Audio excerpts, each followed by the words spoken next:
YS Jaganmohan Reddy అడుగుజాడల్లోనే Chandrababu ప్రభుత్వం నడుస్తుందా? ఆంధ్రప్రదేశ్లో గత ప్రభుత్వం తాలూకా విధానాలనే కొనసాగిస్తున్నారా? ఆ ప్రభుత్వం ఏ పద్ధతి అయితే పాటించిందో అవే పద్ధతుల్ని వీళ్ళు కూడా పాటించేందుకు సిద్ధమవుతున్నారా? ఇలాంటి అనుమానం కలగక మానదు. ఎందుకంటే ఆఖరికి అసెంబ్లీ సమావేశాల్లో కూడా మీడియా మీద ఆంక్షలు పెడుతున్నటువంటి తీరు అందుకు తార్కాణంగా చూడాల్సి ఉంటుంది. గతంలో ఏపీ అసెంబ్లీకి సంబంధించినటువంటి విషయంలో నిబంధనలు ఉల్లంఘించారంటూ ఈనాడు, ఆంధ్రజ్యోతి లాంటి కొన్ని మీడియా సంస్థలను వైఎస్ఆర్సీపీ ప్రభుత్వంలో పక్కన పెట్టేశారు.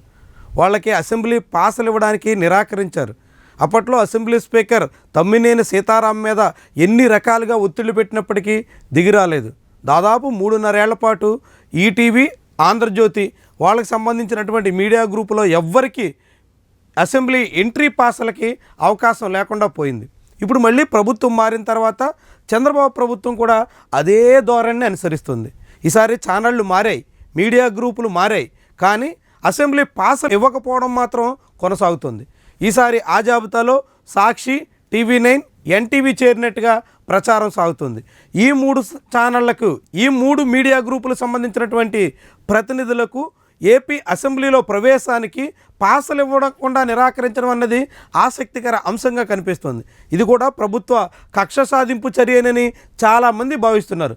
ముఖ్యంగా రెడ్ బుక్ రాజ్యాంగమైనా అమలవుతోంది అంటూ ప్రశ్నిస్తున్నారు.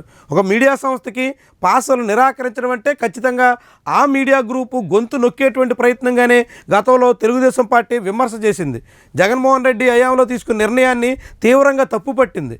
ఇది అప్రజాస్వామిక ధోరణి అంటూ పేర్కొంది.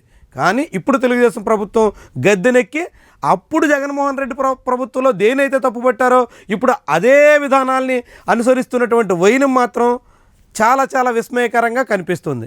పైగా వైఎస్ఆర్సీపీ హయాంలో ఆయా మీడియా సంస్థలకి నోటీసులు ఇచ్చి పక్కన పెట్టారు.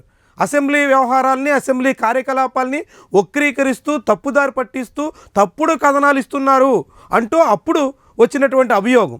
ఆ అభియోగానికి తగ్గట్టుగా క్రమశిక్షణ చర్యల కింద మీడియా సంస్థలను పక్కన పెట్టినట్టుగా పేర్కొన్నారు. కానీ ఇప్పుడు మాత్రం ఎటువంటి ప్రకటన లేదు, కనీసం నోటీసులు లేవు, ఎటువంటి హెచ్చరికలు లేవు, కనీసం అసెంబ్లీ సమావేశాల ప్రక్రియను పక్కదారి పట్టించారనేటువంటి ఆరోపణలు కూడా లేవు.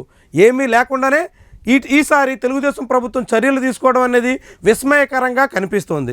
చంద్రబాబు ప్రభుత్వం అప్రజాస్వామికంగా సాగుతుందా అనేటువంటి సందేహాలకి ఆస్కారం ఇవ్వడమే కాకుండా కొన్ని మీడియా గ్రూపుల్ని అణిచివేయాలని, కొన్ని సంస్థల్ని నియంత్రించాలనేటువంటి ప్రయత్నానికి చంద్రబాబు ప్రభుత్వం దిగినట్టుగా ఈ పరిణామాలు, ఈ నిర్ణయాలు చాటుతున్నాయి.